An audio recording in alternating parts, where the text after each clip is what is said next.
Welcome back, everyone, to another episode of The Rise with your host, Mikeavelli. Today, I've got my good boy in here, Kulani Cole, a.k.a. Dabookwriter, a.k.a. any other nicknames? Some people call me KC. Not Kansas City. No, I'm not, but I'm a chief. I think that's about it. Word. So, wanted to bring him in here today to talk about a lot about spirituality, the mindsets behind it, the law of attraction. What else? What else were we talking about? Just mental attitudes. We might dive into mental health a little bit, and any subject that's related to those aforementioned, we'll probably touch on a bit. Yeah. So let's start off. Why is this topic so important to you? I believe that this topic is very important because it's the origin of all achievement. Nothing has been ever achieved without perception, and with perception comes your belief systems, the way you think, your thought habits, and most importantly, your overall mental health. And without focusing on yourself and your mental stability, people won't be where they are today or operate at the level of efficiency in which humans are capable of, based on the chemistry of their brain. And how long have you been studying this for? Lucky me, I grew up with it. So for me, my mom has always been into spirituality. She started studying like ancient Egypt and the philosophy behind it. And at a point, she started studying in Washington State transcendental meditation. And she did that for quite some time. So by the time I was born, she basically from the youngest age had always embedded that in me and told me that it's very important to always meditate and be aware of yourself. So from a young age, probably about 8 or 9 years old, I started meditating and doing a lot of spiritual practices, which aided the acceleration of how I think today. So would you say that the way that you think today, are you using the full amount of capacity and reaching your full potential like you had said that humans should be trying to do? I do see that my efficiency and my learning curve has drastically increased as I took meditation more seriously and started having a particular focus on the internal instead of the external. I've noticed that there's just... What do you mean by that? So what I call the external is like learning knowledge. Let's say that you just learn about history or you learn about science, you learn about how all of the things outside of yourself work. But often the people who learn exclusively external stuff don't have the interconnectedness of how it relates to your thoughts or how it relates to your consciousness or perception. So as I started to increase my awareness of the connection between the internal and external, and thereby focusing on the internal, I've seen my perspective of the external completely change, and from what I would view in a highly efficient manner compared to when I had a more Western outlook on things. What's a Western outlook? I would consider a Western outlook is basically that you're watching a movie, right? And you're unaware that there's cameras rolling. You're unaware that there's a person behind the scenes that's making it or saying cut. You're unaware that there's a production team, there's a light crew. And that's kind of how life is, where we have all these things that we observe in life, and yet we're tend to be unaware from a Western perspective that the origin is consciousness or the origin is perception itself. And when you change the way you look at things, the things you look at actually change.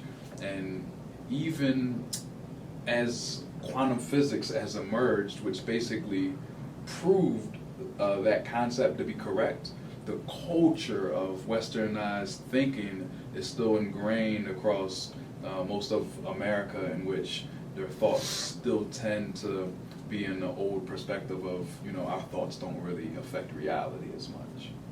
Can you define what consciousness is? Because nowadays there's thousands of people that are not necessarily conscious, but they're claiming stay woke, stay woke. Oh yeah, we're woke about this, woke about that. Like, can you speak upon that and talk about like what actual consciousness is? Or Consciousness is equivalent to energy. So energy is consciousness, and consciousness is energy. Now, and you could kind of read energy, right? yes. With respect to specific consciousness, when we're talking about human consciousness, we're talking about thought energy. So basically, you have your thoughts, right? And you have a spiritual energy that's unseen that governs those thoughts, just like you have a cell phone and the electromagnetic waves that make you able to call another cell phone are invisible. You can't see it, but we know it's there. And we know thoughts are there because people can actually pick up on certain thought frequencies. You can get strong emotions. You can move your arms. You can press a microwave button and make cool things happen. You can shoot a gun, all with the origin of thought. So we know that it's energy, but it's just the specific energy that's attached to the mental process of thinking. Okay. And when people typically say woke, that is more of a term of awareness. So there's a lot of different... So there's a difference between consciousness and awareness. Yes. The difference would be is you have conscious mind, and you also have your subconscious mind. Mm-hmm. Your subconscious mind is running 100,000 times more powerful than your conscious mind. And this actually bleeds into modern psychology as well as spirituality. It's overlap, so people who are aware of that probably also understand. But the subconscious mind is always operating. When you get a bad feeling and you're not sure what it's from, that's your subconscious mind. When your heart is beating and you're not thinking like, oh, beat my heart, or breathing when it's on autopilot, or where you're dreaming, all of your subconscious mind. Now, awareness comes in by being conscious of your subconscious processes. And the more processes that subconscious that you're aware of, that governs how aware you are, or woke in a sense. So let's put it like this. When you meditate, what you're actively doing is witnessing your own self. So you're basically observing your subconscious mind. And the more self-aware you become, the more you have power to influence and change the processes of the subconscious mind. And with meditation, are we talking about like monks that are like, or what type of meditation are we talking about? The meditation that I'm talking about is specifically anything that you do that causes you to increase your self-awareness. Sometimes people have to sit in a quiet place in order to do so. Sometimes people are in the shower. Monks tend to get in that zone in the meditative state, in the lotus position. People that do yoga are more familiar with that. Say you're doing your own craft. You tend to increase your self-awareness, but your brain waves enter a delta state of rhythm. And the rhythm and the frequency of those thought patterns is basically that observational point, that self-awareness point. Now, if you're like playing baseball, you're only going to get that, even if you're in the zone, you're only going to get that rhythm to a certain extent because your goal is to focus on baseball. Your goal is to take a shower. So that happens as a byproduct. Now, meditation, when both the byproduct is the same as the goal, is when you actually intend on viewing yourself from that perspective. So you can gain much more efficiency through meditation just because the goal happens to be the same as the result. And what is the goal? The goal is to increase your self-awareness, your knowledge of your own mental and spiritual processes. And how does one do that in meditation? Like, Is it just, like, I know you say you can do it in certain places here and there, but like, how does one get into that mindset or that mind state, or, you know, like, what is it that they do in order to meditate? You know, like for me personally, just because I'm playing dumb, you know, devil's advocate, trying to give the audience some things. For me, when I meditate, I like to, just like you said, be in a completely quiet place. I don't have to be sitting crisscross applesauce. I could be laying in my bed, you know, but eyes closed, and then I just focus on breathing. Literally visualize the breath going in through my nose, out through my mouth. And that state kind of just calms everything down and opens my mind to a lot of different other possibilities. Then I become more aware and alert of the things that are going on around me, more aware and alert of my attitude or the energy that I'm feeling at that time. Creates just like you say, the consciousness of like, wow, why am I feeling this? Okay, this is why. You know, I just want to say that you guys can do this pretty much anywhere, just like you said, at any point in time. I even do it sometimes when I'm driving. If I feel a tremendous amount of anxiety coming onto me, it helps in so many different ways. Just clearing of your mind and focusing on your breathing. And that's exactly right. When you're in that state and you obviously notice discernible differences between that state and a normal state, you're actively meditating. The only reason why people would fold their legs and put it in different positions is only to maximize the benefit from it. So it's just basic physiology. If you cross your legs, then now you don't have to worry about as much blood flowing and circulating through your legs. That blood that would circulate through your legs now can just stay in the upper regions. The reason why you want to put your hands there is because there's certain meridian points which help with the flow of your bioelectric. Okay. So all that is like icing on the cake. If you're already getting into a meditative state and you're cool with that, and that's at the level you're at, that's good. As long as you're doing something to kind of increase your self-awareness, it's still meditating. Yeah. So absolutely, I agree. You can do it anywhere. Be careful doing the driving. But, you know, I mean, I don't do it with closed eyes when I'm driving. Okay. But it's just like a breathing thing. Yeah. You know what I mean? Because I know we've talked about this as well too. It's like once you're able to control your breathing, you can control your heart rate, which also controls a lot of the bodily functions. You know, that you do. Like the more oxygen you bring into your body, the better your brain functions. Facts.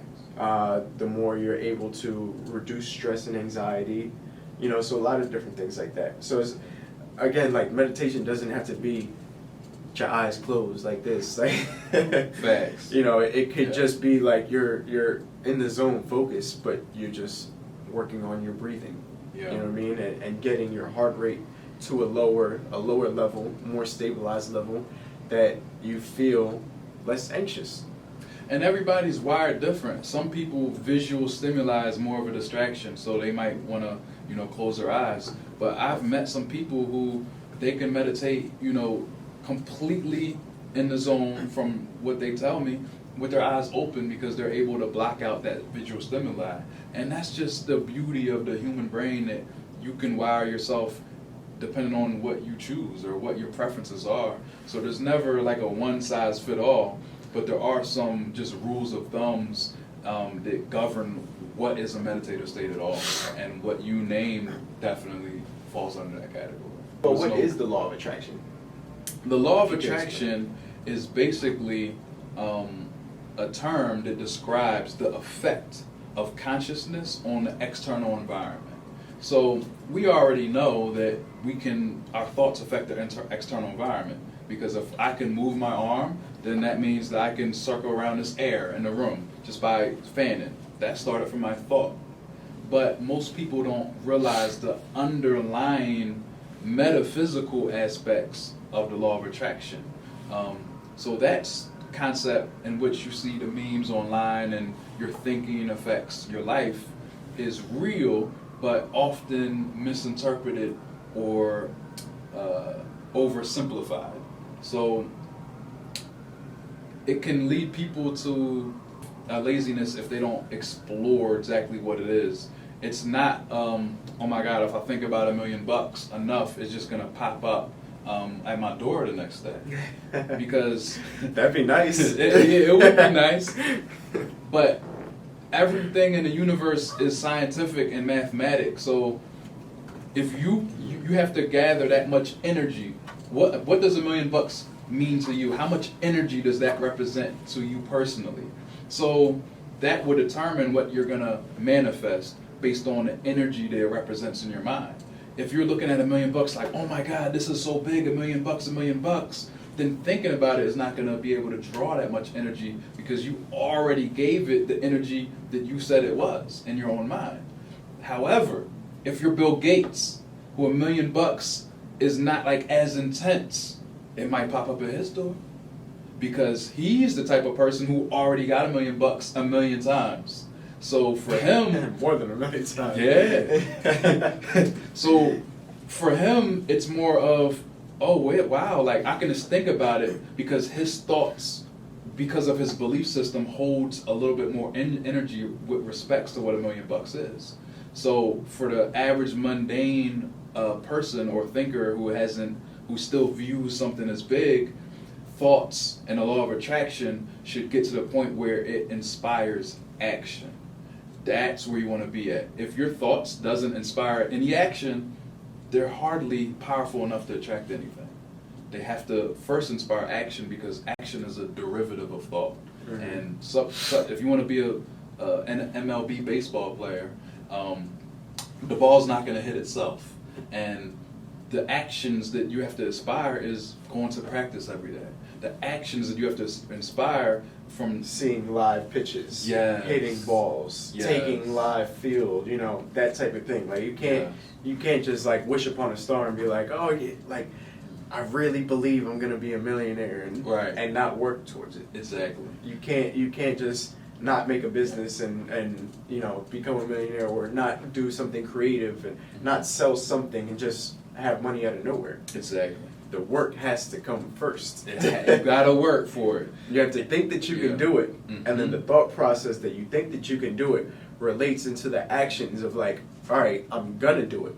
And then the actions that you put forward of, yes, I'm gonna do it, turn into, wow, you did it, here's the results. And what the law of attraction is the best for, of course you're going to manifest everything based on the law of attraction, but what it's best for is making the work more efficient. When you have a belief system that says I can, when you have a belief system that says I really want it to this extent, you're going to find more efficient ways. If you have a belief system that says, yo, I want to get this girl, law of attraction is going to work for you because it's going to inspire creativity in a way that you haven't seen before. Mm-hmm. So it's always good to visualize. It's always good to be obsessed with the objects of your desire, but you have to realize that when you're in that obsession mode, you have a body. Mm-hmm. And your body needs to do that work in order to carry out that energy. Just like electricity by itself doesn't do anything. Yeah. Only when it comes into a transistor and the mechanics of fueling electricity to your house do you get the electric and use it to light up a light bulb.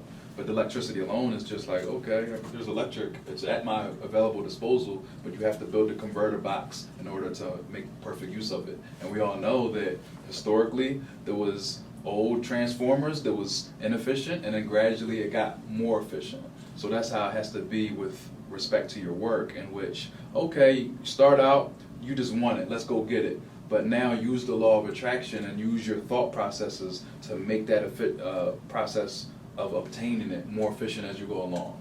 And then when you get momentum, when your belief system becomes ingrained, when you become confident, that's when you started noticing things that you haven't even expected coming into your life, because often you're so zoned in that you don't realize how much effort and work you have put into the universe and put into the world, and now it becomes reaping what you sow. Mm-hmm. Like just like you put a seed for harvest. You don't harvest the same day you plant the seed.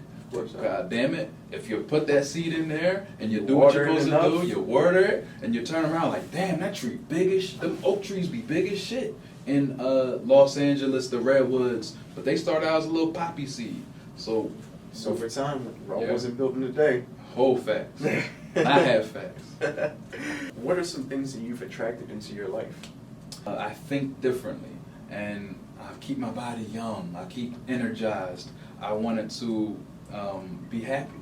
There was a point in which I went through depression, and I had ups and downs, happy, sad, and one of the things that I really worked on to attract for longevity and full time is just total happiness, total contentment where I'm at, and that was probably honestly my greatest attraction. And a big goal for mine, because there's ups and downs in life. There's Always. external circumstances that can influence you. And now I can honestly say that I'm just totally immune to all of the external circumstances that used to affect me and probably affects millions of people, including celebrities. You can see how fame and a lot of stuff can get to them. So me seeing that and observing, I always said I don't want to be that type of celebrity where I can't go to the grocery store. I don't want to be that type of celebrity in which I can't go out on the weekends. Yeah. You know what I mean? So it's all ways of thinking. It's because once you're there, it's going to be extremely difficult to say, well, let me change my thinking now. You're in it. So I did it ahead of time.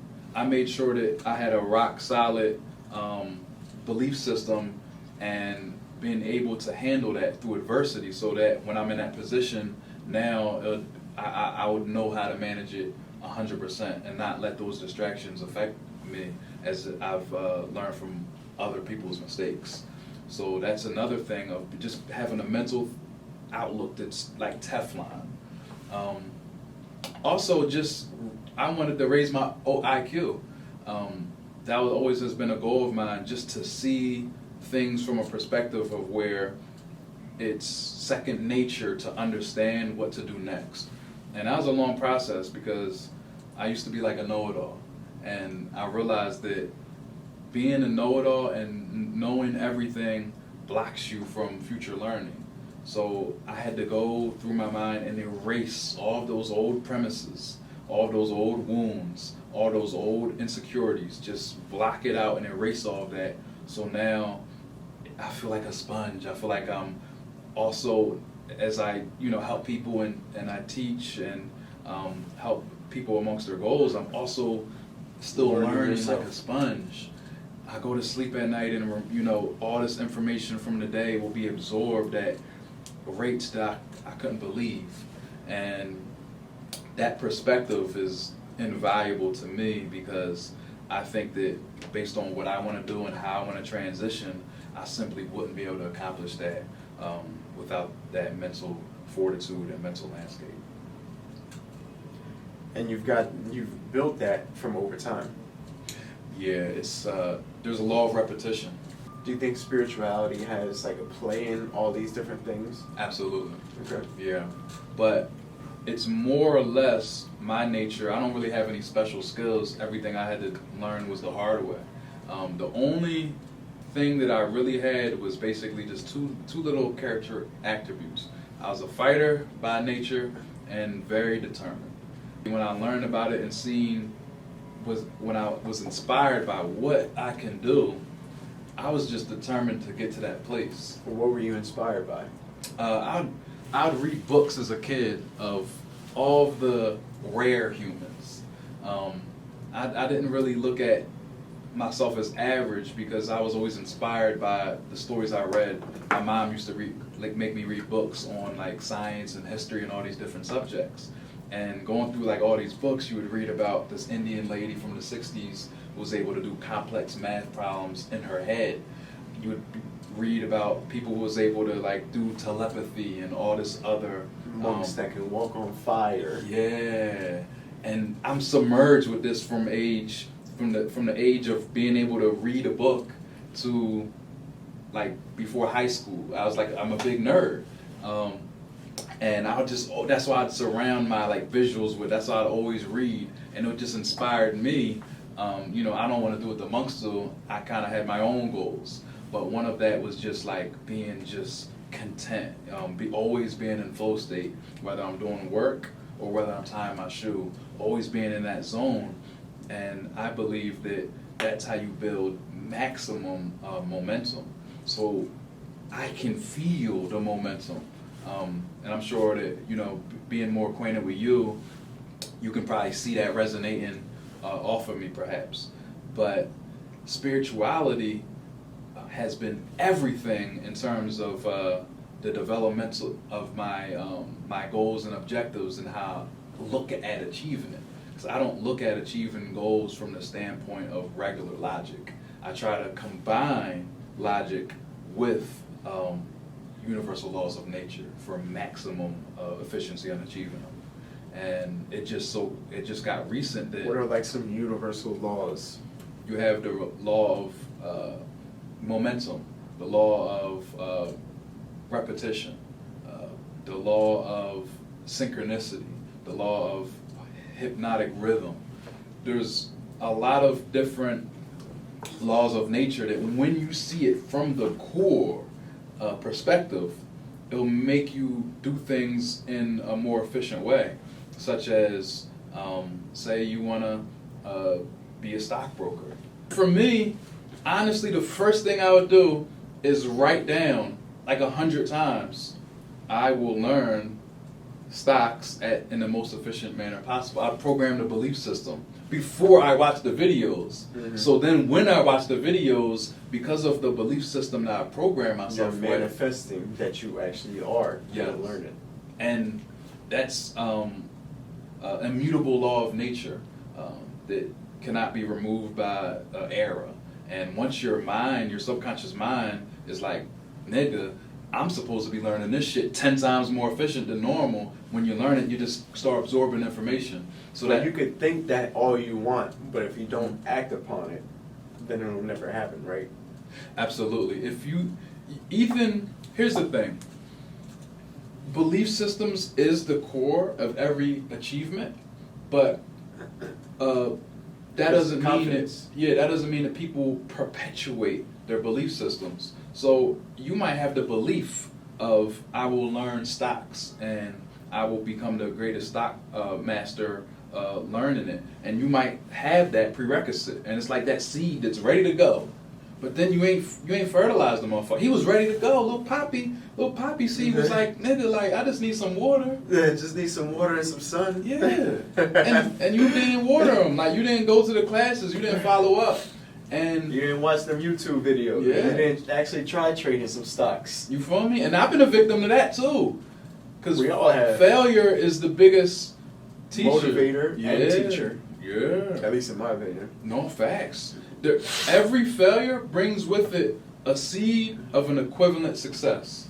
And if you can't learn from those failures, you keep on making the same mistakes over and over again, then you're going to be in that cycle of non-achievement.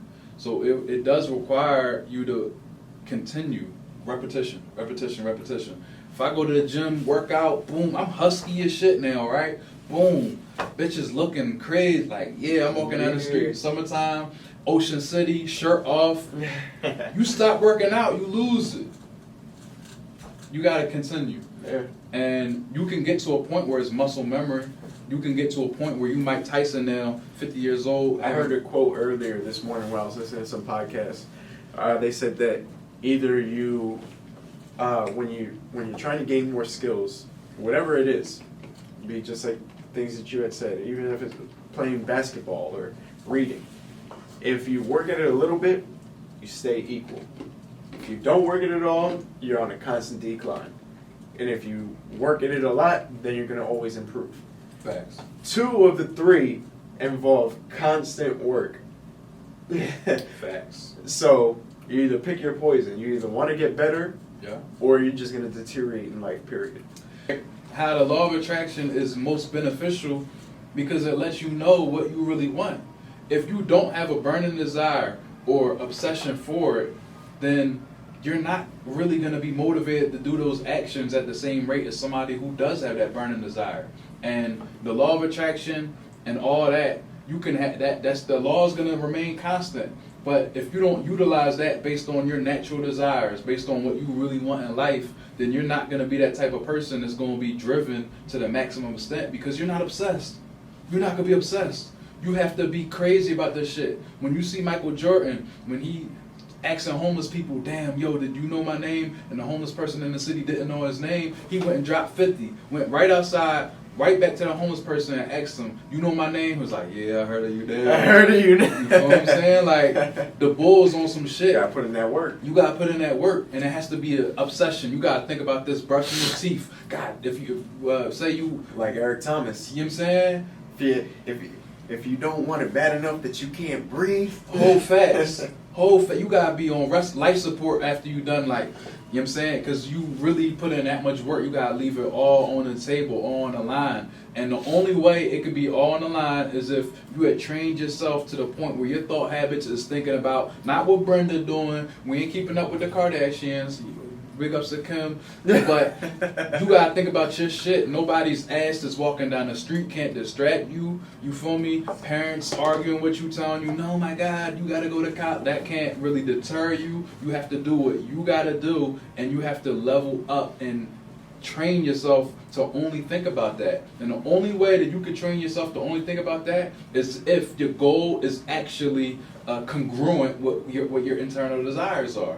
Like, some people, they're talking about, yeah, you know, I want $1 million, and I'm like, why? And they be like, yeah, because I want a Ferrari or some shit. Do you think that superficialness is gonna inspire the same drive from someone versus another person who's like, yo, I want this because I want to feed people in Africa, or my grandmother went through hell in Haiti, I'm doing this for a village. Them motherfuckers has got more energy at their disposal. Yeah. So, you feel what I'm saying? I do. I know exactly what you're saying. And that's how, like, it worked. And another times you can make yourself more efficient. You can't go out there and just be in full improvisational mode. You not just improvise everything. Strategy and all that is very important. But when you have the poise to sit down and write strategy, you know, that's where meditation and a lot of that techniques come in to give you that poise to be basically sit down on it too, because you can burn yourself out. We all know motherfuckers had sex and they burn themselves out in 5 minutes. 5 minutes, she like, damn, like, we ain't even start yet, you done. Because you just went all the fuck in, you had no poise. You feel what I'm saying? So you got taking the baby steps. Yeah, and you don't want to make a baby neither, so you gotta have that discipline to say, like, yo, take it slow. You take it slow sometimes, and that's how your life gotta be. It can't just be all 100. If you start from 0 to 100 and you just go with improvising everything, no plan, you're gonna be burnt out. Your first adversity, you're gonna hit the curb, bite the dust, and you're gonna be like, fuck, like, it's gonna take so much harder to get back to that same level. That's why almost 99% of celebrities have what you call a peak. Athletes too. And people say it's because of it's because of your belief system. It's your belief system. The human body is designed to live for at least, I'm being generous because I don't want to be too extreme for these niggas, but at least 140 years. But when you program to say, like, nigga, I'm 30, I'm old, oh shit, now I'm 40 now, and I'm supposed to get a cane, that's in your fucking subconscious mind. Guess what? Your cells are gonna be like, nigga, I'm at that age, like, let me take off some of this energy. Yeah, because isn't that a thing that, like the more beliefs that you have, like, you can technically change your DNA from the belief systems that you have and the things that you work towards? Every cell in your body has the DNA, and you have something called telomeres. Telomeres is at the end of your DNA strands, which specifically governs aging. But most people don't realize that from a neurobiological standpoint, your thoughts and your DNA is intrinsically linked. So when you have a belief system that says that's prosperous, that lives in abundance, that's health conscious, your telomeres can actually grow longer. But when you have a belief system that says, nigga, I'm supposed to die at 60, then your telomeres will shrink in proportion to the thoughts that you have. Now, that's just telomeres. The same goes for DNA. Makes proteins in your body and makes stress in your body. DNA is the founding blocks for every molecule in the biological system. And it's proportional to your psychological thoughts. So that's where the 7 chakras come in, where you have the physiological reaction to the psychological process. If you're in survival mode all the time, right, you can motherfucking see fear everywhere. It'd be a goddamn rabbit popping up in the road and you like, oh shit, that's a fucking rabbit. You running and shit. Where another motherfucker might just walk past it. Similarly, you can have people go to war and they frightened, shoot like shit in their fucking pants. Because like, they're in survival mode where another motherfucker, his mental processes is different. He calm as a cucumber. He a Russian motherfucker. Just like, he a sniper. You play Call of Duty, you got the snipers, they built for it. Same environment. Yet 2 different responses. One degenerates the body, and one can actually rejuvenate the body, depending on the person.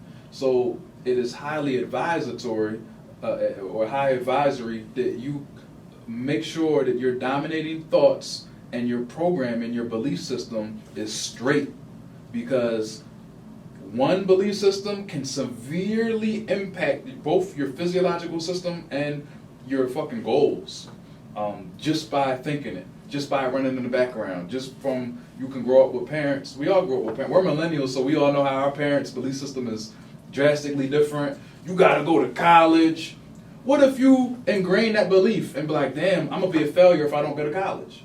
So then you don't go to college, and guess what? Are you gonna be motivated to start a $1 million business now? Because your belief system is, I can't do it, I didn't go to college. Sometimes people adopt that belief. Sometimes it's a belief of, oh my God, like, look at the feminist wave. Now I'm not gonna be able to get girls no more. Girls hate men. If you think that girls hate men, are you gonna be approaching girls on the street and meet a new girlfriend like anytime soon? No, because your body language is gonna be proportional to your thoughts. You're gonna show that resistance, and she's gonna pick it up subconsciously or consciously, because girls are savvy like that. And I love the women, by the way. I love their brains and their beautiful vaginas.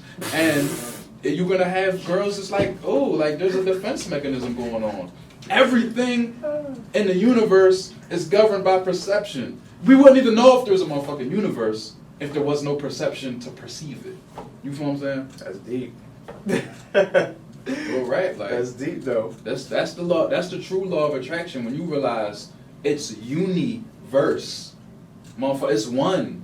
To break down all the semantics of these words that we're using over time, there's a derivative of that. I'm not gonna get into it today, but there is a whole other combo. Yeah, a whole nother convo. But there's a derivative of all that shit. Look at the back of a dollar. Like, there's a derivative.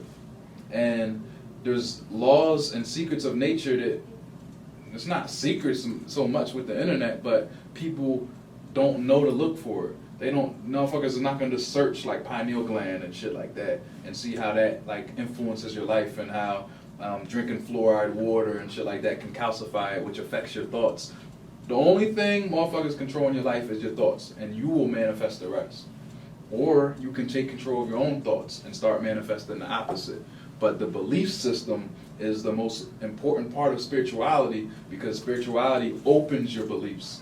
It cracks bad beliefs and opens ones that's harmonic with the universe. All animals in nature walk in harmony with the universe, except for the thinking man. Because we are able to create shit. Our power of creation enables us to create beliefs that's actually adverse to our benefit. So long story short, people, your brain is the most powerful tool in the entire world, entire universe.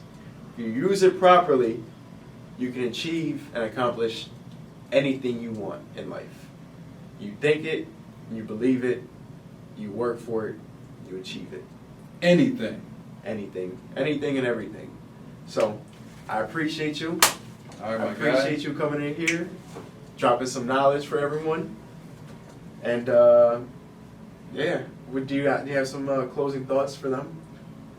You can follow me on Instagram, Dabookwriter. I got my music page. I be doing a little bit of everything. I'm focused on music at the moment. I'm gonna add in a little bit of touch of spirituality and like this, but I'll be rapping my ass off, and I got a song coming out called Law of Attraction. So we're gonna see how it goes. It's gonna be a journey, and I appreciate you guys sitting here listening. This is my man Mikeavelli. He's doing his thing. You know. And I appreciate him, and he got his thoughts in order. We all do. We just trying to make it out here. You feel me? We're just trying to be somebody.